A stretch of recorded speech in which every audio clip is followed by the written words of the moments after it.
आपको बता दें, संबित पात्रा ने गांधी परिवार पर बोला हमला और देखिए साफ तौर पर यहां पर प्रहार करते हुए नजर आए, हमला बोलते हुए नजर आए। रिजवान कादरी की चिट्ठी को लेकर के हमला बोला है और नेहरू मेमोरियल के सदस्य ने राहुल को चिट्ठी लिखी है। और आपको बता दें कि नेहरू माउंटबेटन से जुड़े लेटर वापस करे, नेहरू से जुड़े लेटर सोनिया गांधी लौटाए, ये रिजवान की तरफ से कहा गया है और यहां पर कड़ा प्रहार किया है संबित पात्रा ने।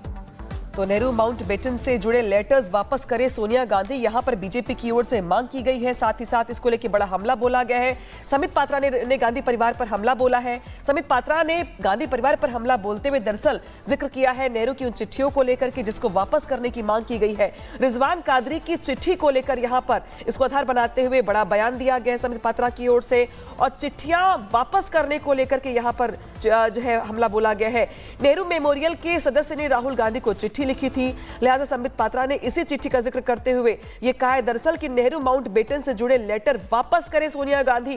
तो देखिए यहां पर चिट्ठियों को लेकर के जो हंगामा है वो देखने को मिल रहा है, जहां पे नेहरू मेमोरियल के सदस्य ने राहुल गांधी को चिट्ठी लिखी है और इसको लेकर संबित पात्रा ने गांधी परिवार पर बड़ा हमला बोला है। साथ ही यह भी कहा गया है कि नेहरू माउंटबेटन से जुड़े जो लेटर्स है वो सोनिया गांधी वापस करे। हालांकि इन चिट्ठियों में क्या कुछ है, इतिहास से जुड़े तमाम वो किरदार, वो पन्ने, वो घटनाएं जिसको लेकर के यहां पर चिट्ठी लिखी गई है और इसी को लेकर बीजेपी ने यहां पर हमला बोला है और कहा है कि नेहरू से जुड़े तमाम पेपर्स जो है वो वापस किए जाए। सोनिया गांधी से उन पेपर्स को वापस करने की मांग की गई है और इसी को लेकर के रिजवान कादरी की जो चिट्ठी है उसको लेकर के इसका जिक्र करते हुए बीजेपी की ओर से हमला बोला गया है। रिजवान कादरी की चिट्ठी में माउंटबेटन को लेकर के जो बात लिखी गई है उसको लेकर संबित पात्रा ने चिट्ठी लिखते हुए मांग की है कि जो चिट्ठियां हैं इससे जुड़ी हुई वो सोनिया गांधी ओपन करे, वापस करे। तो नेहरू माउंटबेटन से जुड़े लेटर्स को वापस करे सोनिया गांधी, की बीजेपी की ओर से मांग की गई है। साथ ही बड़े हमले भी बोले गए हैं। बिल्कुल, और देखिए जिस तरीके से यहाँ पर बाकायदे पोस्ट करते हुए संबित पात्रा ने बड़ा हमला यहाँ पर किया है और साफ तौर पर लिखा है कि दिस इज इंट्रूगिंग और यहाँ पर लिखा है कि ये षड्यंत्रकारी है, किस तरीके से यहाँ पर ये पूरा षड्यंत्र रचा गया है और इस पोस्ट के जरिए यहाँ पर कड़ा प्रहार करते हुए नजर आए। रिजवान कादरी की चिट्ठी को लेकर के हमला बोला है। रिजवान कादरी ने ये चिट्ठी लिखी थी जिसको लेकर के यहाँ पर कड़ा हमला संबित पात्रा करते हुए नजर आए हैं। एक्स पर उन्होंने पोस्ट किया है और नेहरू की चिट्ठी में किसका राज है, ये बहुत बड़ा सवाल यहां पर बना हुआ है। नेहरू माउंटबेटन से जुड़े लेटर वापस करे सोनिया, ये साफ तौर पर रिजवान की तरफ से कहा गया और इसी को देखिए हवाला इसका देते हुए यहां पर संबित पात्रा ने बड़े सवाल खड़े कर दिए हैं। चिट्ठी पर ये टकरार मची हुई नजर आ रही है और बीजेपी इस मुद्दे को लेकर के अब हमलावर हो चुकी है। संबित पात्रा ने बड़े सवाल यहां पर खड़े किए हैं, गांधी परिवार पर हमला बोलते हुए नजर आए हैं और चिट्ठी को यहां पर सवालों के घेरे में रखा गया है। किस तरीके से रिजवान कादरी की चिट्ठी को लेकर के हमला यहां पर संबित पात्रा ने बोला है। नेहरू चिट्ठी और सियासी खवासान की जो ये पूरी कहानी है और इसको लेकर के अब संबित पात्रा मुखर रूप से बोलते हुए नजर आए हैं। एक्स पर पोस्ट करते हुए उन्होंने तमाम चीजों का जिक्र किया है और राहुल गांधी का भी इस पोस्ट के जरिए उन्होंने जिक्र किया है। साफ तौर पर कहा है कि वापस किया जाए जो लेटर है, नेहरू से जुड़े लेटर सोनिया गांधी लौटाए। रिजवान ने जिस तरीके से कोट किया था इसी को यहां पर संबित पात्रा ने बाकायदे पोस्ट करते हुए बड़ा सवाल गांधी परिवार पर खड़ा किया है।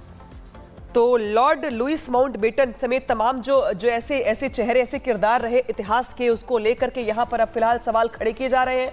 रिजवान कादरी की चिट्ठी को लेकर के यहां पे संबित पात्रा ने बड़ा ट्वीट किया है, बड़ा पोस्ट किया है और बड़ा पोस्ट करते हुए गांधी परिवार पर बड़ा हमला बोला है। साथ ही ये मांग की है कि जो गांधी परिवार है, जो सोनिया गांधी है, वो इससे जुड़े लेटर्स वापस करे। नेहरू माउंटबेटन से जुड़े जो लेटर्स है, यानी कि जो बातचीत हुई है चिट्ठी के जरिए, वो यहां पे जिक्र करते हुए हमला बोला गया है।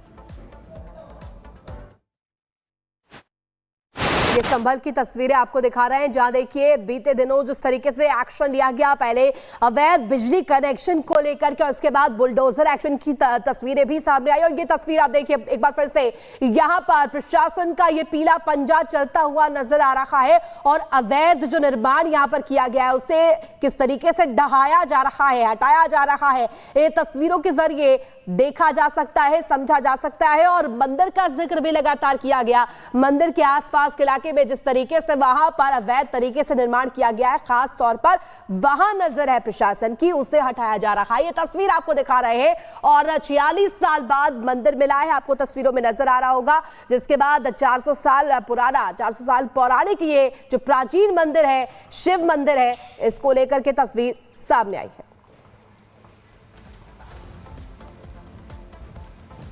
आज बिल्कुल देखिए संभल में बुलडोजर एक्शन एक बार फिर से शुरू हो गया। तस्वीरें मैं आपको दिखा दूं कि जिस जगह से मंदिर मिला था वहां से तकरीबन 500 से 700 मीटर दूर ही ये एक तरीके चमन सराय है और यहाँ पर जो अतिक्रमण था, बाहर फुटपाथ पे जो अतिक्रमण था उस पर बुलडोजर की जो कार्रवाई है वो साफ तौर पर आप यहाँ पर देखेंगे। आप देखेंगे बुलडोजर बिल्कुल सामने है और जहां जहां अतिक्रमण एडमिनिस्ट्रेशन को मिल रहा है वहां कार्रवाई अब यहाँ पर बुलडोजर के जरिए की जा रही है। आप देखिए जो पीला पंजा है वो किस कदर अतिक्रमण को लेकर कार्रवाई कर रहा है और जितनी भी जगहों पर अतिक्रमण किया गया है वहां से बुलडोजर कार्रवाई आपको साफ तौर पर नजर आ जाएगी। एडमिनिस्ट्रेशन का साफ तौर पर कहना है कि अतिक्रमण को लेकर किसी को बख्शा नहीं जाएगा। हालांकि कुछ लोग देश का नंबर 1 चैनल रिपब्लिक भारत आपके साथ, मैं हूं सुमित चौधरी। इस बुलेटिन मेरे साथ मेरी दो सहयोगी अनामिका और साथ ही ऋतु भी होंगी।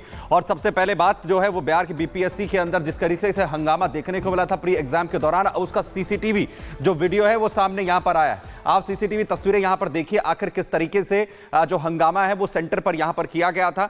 आपको बताएं कि 13 दिसंबर को कुम्हरार के बाबू परीक्षा केंद्र में अचानक से कुछ लोग एग्जाम हॉल में आते हैं और शोर मचाते हुए बच्चों के पेपर फेंकते हुए यहां पर दिखते हैं और पेपर लीक की अफवाह उड़ाते हैं। प्री एग्जाम रद्द करने की बात कर छात्रों को उकसाते हैं और इसके बाद कुछ और छात्र सेंटर के गेट पर पहुंच जाते हैं, हंगामा करने लगे और पटना के डीएम ने कहा है कि मामले में 2 एफआईआर भी दर्ज की गई हैं। उपद्रवियों की पहचान और गिरफ्तारी के लिए 2 टीमें यहां पर बनाई गई हैं। अब सीसीटीवी तस्वीरें लगातार सामने आ रही हैं जिसमें साफ दिखता है कि आखिर कैसे कुछ जो लोग हैं वो सेंटर के अंदर घुस जाते हैं, कैसे जो छात्र वहां पर एग्जाम दे रहे थे उनके पेपर को लेकर फेंकने लगते हैं, वहां पर हंगामा करते हैं और ये अफवाह उड़ाते हैं कि पेपर लीक हो चुका है। 13 दिसंबर कुम्हरार के बापू परीक्षा केंद्र की ये तस्वीरें हैं जहां पर एग्जाम हॉल से आखिर कैसे जो कुछ लोग अंदर घुस जाते हैं और उसके बाद पेपर लीक की अफवाह यहां पर उड़ाई जाती है। बीपीएससी प्री एग्जाम के दौरान पटना के सेंटर का